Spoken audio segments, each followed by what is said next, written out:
கட்டு கட்டா புத்தகத்தை சுமக்கவில்லை நானடி, ஆனாலும் தான் கெட்ட வழி போனதில்லை நானடி.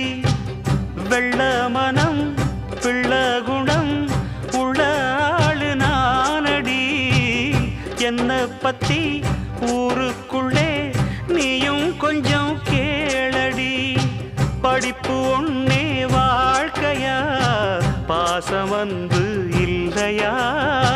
படிப்பில்லாமல் வாழ்க்கையில் உயர்ந்த மேதை இல்லையா? உன்னை கண் போலத்தான் வச்சு காப்பேனடி. அடி உன்னைத்தான் நினைச்சேன், உன்னையே மணப்பேன். நாம் முடிச்ச கிளியே வாசமலர் கொடியே, எம் மனசு தவிக்குதடி. நீ கூடு விட்டு வெளியே வந்ததென்ன தனியே, தேகம் எங்கும் கொதிக்குதடி.